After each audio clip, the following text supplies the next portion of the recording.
ওকে, so recently trending আলা কিছু movies বা সিরিজের কথা বলতে হয় তাহলে আমি বলবো অবশ্যই এস লাইন সিরিজটা অন্যরকম। মাই গড, লাইক আজ পর্যন্ত আমি যতগুলো কে ড্রামাস দেখেছি সেগুলো থেকে সম্পূর্ণ ভিন্ন টাইপের।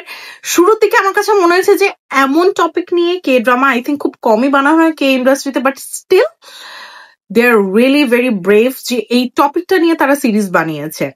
সেক্স লাইফ, কার সেক্স লাইন কয়টা আছে না আছে এবং এবং সবকিছু ডিটেলসে এই নাটকে কিন্তু বলে দেয়া হয়েছে। লাইক এক্সট্রাম্যারিটাল অ্যাফেয়ার বলেন বা কোনো রেপ কেস বলেন বা অন্যান্য অ্যাবিউসিভ রিলেশনশিপ বলেন, অনেক কিছুই কিন্তু এস লাইনের মাধ্যমে বোঝা যায়। শুরুর থেকে আইনো আমি যখন আপনাদের সাথে এই কথাটা বলছি বা এই সিরিজটা নিয়ে কথা বলছি তখন অনেকেই আমার এই ভিডিওটা দেখে আনইজি ফিল করবেন, বাট স্টিল আমি আপনাদের সবাইকে একটা কথাই বলবো যে এস লাইন সিরিজটা আপনাদের দেখা উচিত, বিকজ অন সোশ্যাল অকারেন্স এর কথা বলা হয়েছে অনেক কিছু, অ্যান্ড ট্রুলি স্পিকিং এত সুন্দরভাবে টপিকটাকে প্রেজেন্ট করা হয়েছে, এত সুন্দরভাবে।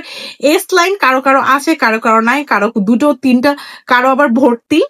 অ্যান্ড এই সিরিজটা অনেক অনেক বেশি পপুলার এই মুহূর্তে। সত্যি কথা আমি কোনো প্ল্যাটফর্ম সিরিজটা খুঁজে পাইনি, সো আমি যেটা করেছি ফেসবুকে কিছু কিছু মানুষজন কিছু কিছু গ্রুপের লিঙ্ক দিয়ে রাখেন, আমি সেখান থেকে দেখেছি। অবশ্যই ইংলিশ সাবটাইটেল দিয়ে দেখেছি, যেহেতু এটা কে সিরিজ, এটা সাবটাইটেল ছাড়া অবশ্যই এটা দেখা যাবে না, বিকজ অন্য কোনো ভাষা এখনো পর্যন্ত আমি ডাবড ওয়েতে পাইনি। বা আপনারা যদি ডাবড ওয়েতে পেয়ে থাকেন তাহলে অবশ্যই আমাকে জানাবেন।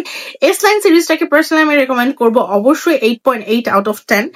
রটেন টমেটোস 8 আউট অফ 10 দিয়েছে। অন্যদিকে আবার আইএমডিবি রেটিংস এস লাইন সিরিজটাকে দিয়েছে 9.2। ড্রামা লিস্টে 60% রেকমেন্ড করা হয়েছে এই সিরিজটাকে। সিরিজটার স্পেশালিটি হচ্ছে এটা স্টোরিটা যেভাবে বানানো হয়েছে বা সোশ্যাল অকারেন্স সম্পর্ক যেভাবে প্রেজেন্ট করা হয়েছে, ইট ওয়াজ মাই গড জাস্ট মাইন্ড ব্লোয়িং। যারা যারা লি সো হিউককে চেনেন তাহলে তাদের কাছে এই সিরিজটা অন্যরকম একটা পার্সিয়ালিটির জায়গা পাবে, because Lee So Hyuk is a oh my god such a বমিক পার্সন, এবং তার অ্যাক্টিং স্কিলসও এখানে খুব ভালো মতো প্রকাশ পেয়েছে। আর স্পেশালি তার লাইন্স গুলো নিয়ে অনেক বেশি চর্চায় ছিলেন সে। লি সো হিউকের পাশাপাশি লি ডো হিউকও আছে, আর রিনো আছে। আপনারা অবশ্যই এই সিরিজটা দেখবেন। এই সিরিজটাকে আমি বললাম তো 8 আউট অফ 10 আমি রেকমেন্ড করছি। দিস ওয়ান ওয়াজ রিয়েলি অসম। একটু ট্রাই করবেন, যেহেতু এটা এখন ট্রেন্ডিং এ চলছে, অবশ্যই যাতে একটু খুঁজে খুঁজে আপনারা যাতে লিঙ্কস গুলা পান ফেসবুকে, বিকজ না শুধু যে ফেসবুকে এটা লিঙ্কস গুলো দেওয়া হয়েছে এমন না, আরো অনেক প্ল্যাটফর্মস গুলো তো আপনারা চাইলে খুঁজে বের করে দেখতে পারেন। আমি তো ফেসবুকে খুঁজে পেয়েছি। আর এস লাইন সিরিজটা অবশ্যই আপনাদের দেখা উচিত। একটু ডিফারেন্ট, একটু না অনেক বেশি ডিফারেন্ট ধাঁচের, সো অবশ্যই আমি সবাইকে একটু রিকমেন্ড করবো এই এস লাইন সিরিজটা দেখার জন্য।